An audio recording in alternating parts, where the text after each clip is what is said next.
I was holding my wife's second phone, the one she told me was a secure work device, when a text lit up the screen. "Can't wait to see you tonight, beautiful. Is he out of the way?"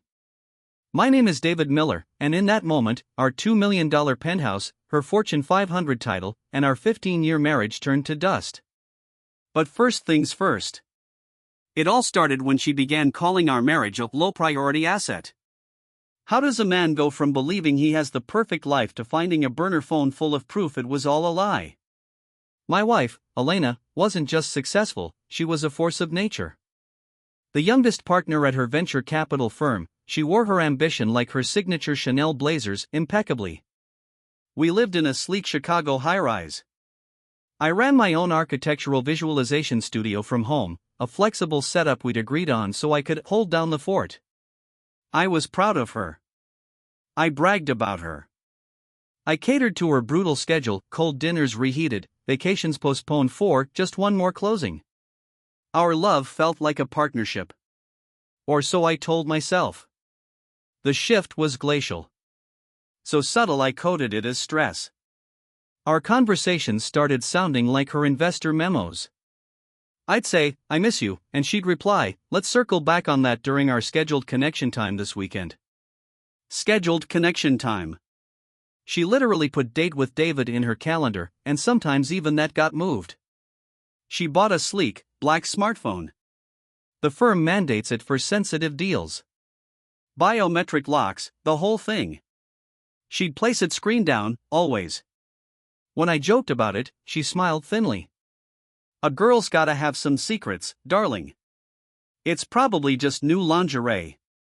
The old Elena would have blushed. This Elena stated it like a market fact.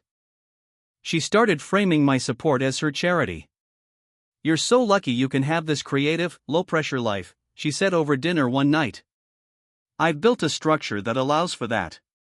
As if my career was her benevolent welfare program, not a choice we'd made together. For years, she wore the same jasmine perfume. Then, she switched to something sharper, more austere. The old one was too sentimental, she shrugged. This project's authority. The first real chill came on a Tuesday. She was in the shower, and her secure phone buzzed on the bathroom counter. A notification preview flashed, "Meeting at the Lawrence Hotel, confirmed for 8 p.m. Room 412. My blood went still. The Lawrence wasn't a client hotel, it was an intimate boutique place across town.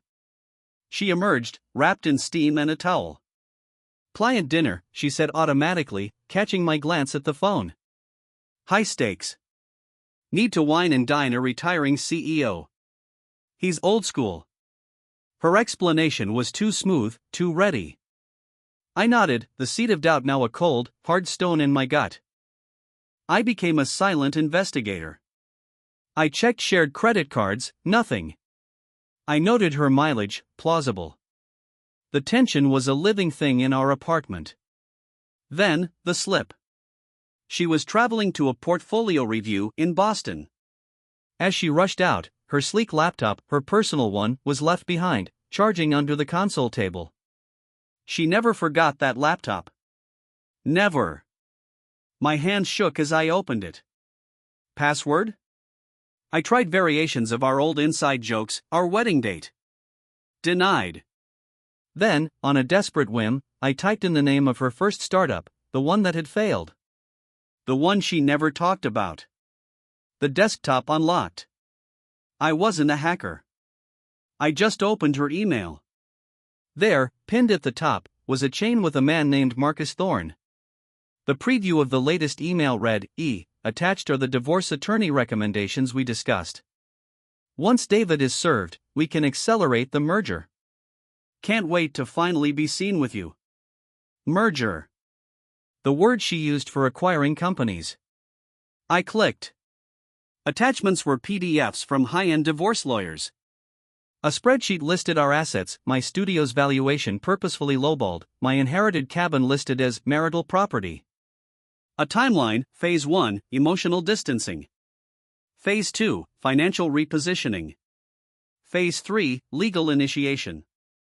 But the true gut punch was in the sent folder.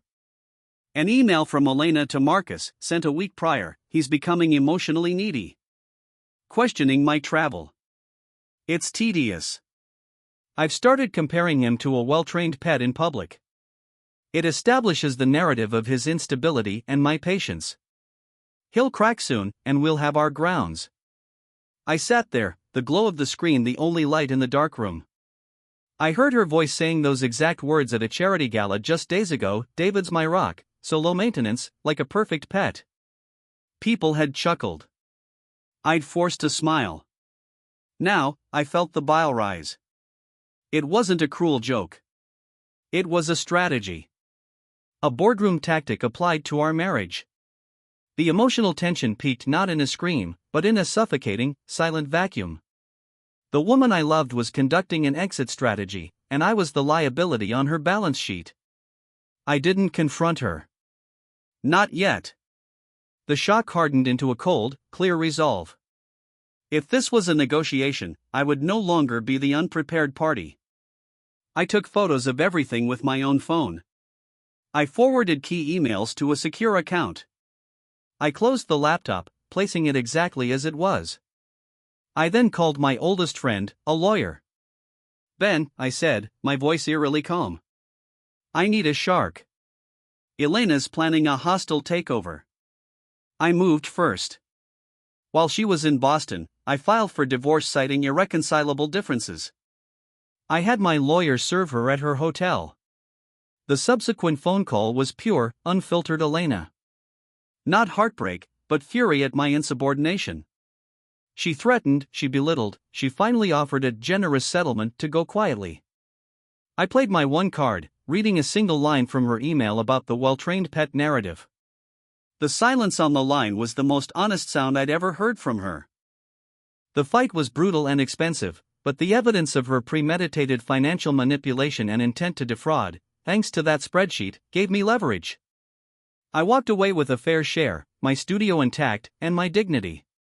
The blog post that tanked her reputation? I didn't write it. Marcus Thorne's wife did. She'd found their correspondence too. A year later, I'm in a smaller, sun-filled apartment in Seattle. My studio just landed its biggest contract.